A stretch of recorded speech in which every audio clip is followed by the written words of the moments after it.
ضرورت ہے کہ یہ پڑھیں کہ طہارت اور پاکیزگی اس کی اسلام میں کتنی اہمیت ہے۔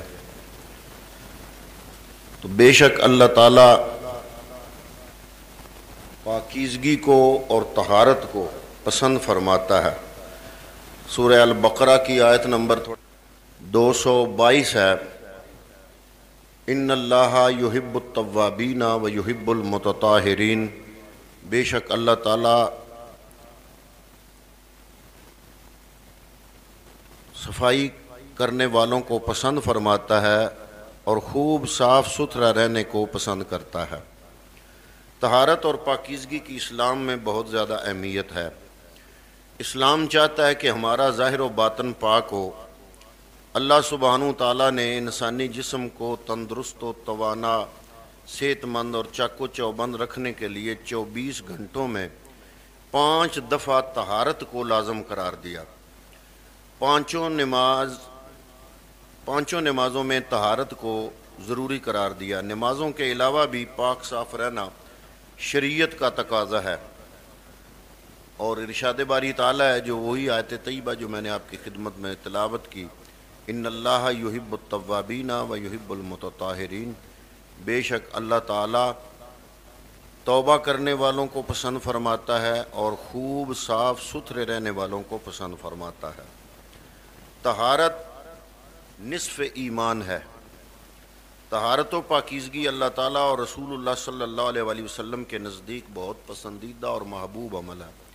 حدیث پاک میں ہے کہ طہارت و پاکیزگی کو حدیث پاک کے اندر نصف ایمان کہا گیا۔ مسلم شریف کی حدیث ہے، حدیث کا نمبر ہے 223۔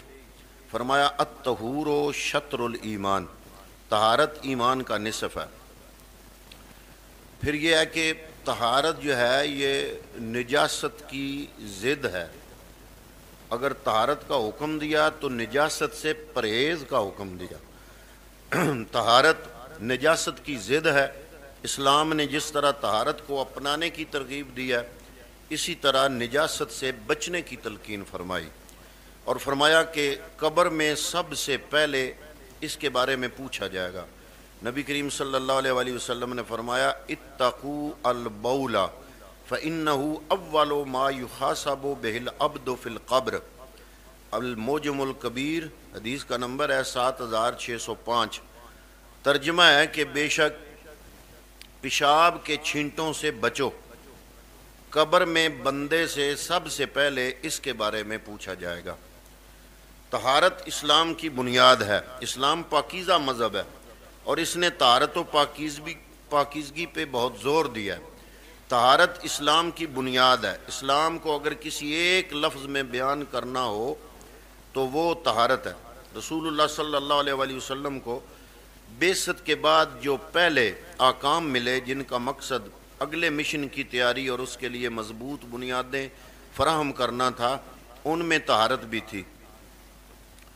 ابتدا میں نازل ہونے والی آیات جو ہیں نا، وہ ہی اس چیز کا تقاضا کرتے ہیں۔ سورہ مدثر کی آیت نمبر 1 سے لے کر 5 تک اللہ فرماتا ہے یا ایھا المدثر، اے کمبل میں لپٹنے والے، قم فانذر، اٹھ کھڑا ہو پس ڈرا، وربک فکبر، اور اپنے رب ہی کی بڑائی کرو، وثیابک فطہر، اور اپنے کپڑوں کو پاک رکھو، والرجز فہجر، اور پلیدی کو چھوڑ دو۔ جب کپڑے پاک رکھنا ضروری ہے تو جسم پاک رکھنا بدرجہ اولا ضروری ہے۔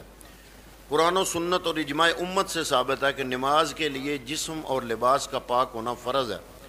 نماز کا ارادہ کریں تو پہلے وضو کریں اور دل کو برے خیالات سے پاک کریں، پھر نماز پڑھیں۔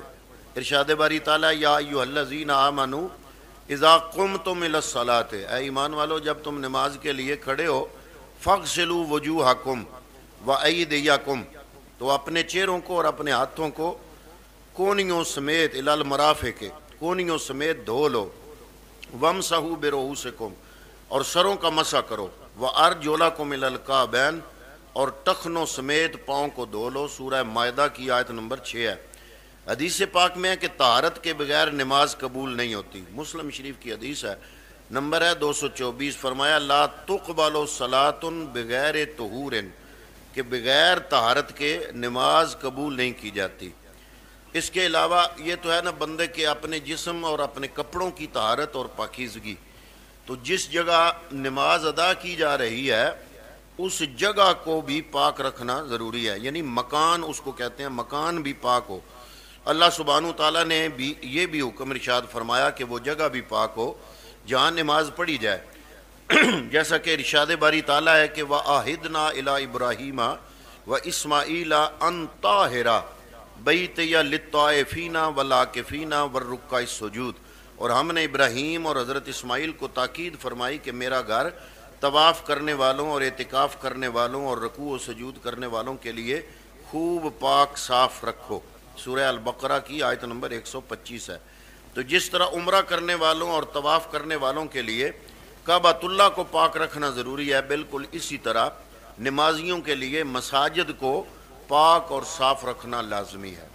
تو یہ چیز ہے کہ پورے اسلام کو اگر ایک لفظ میں بیان کرنا چاہو تو وہ طہارت ہے۔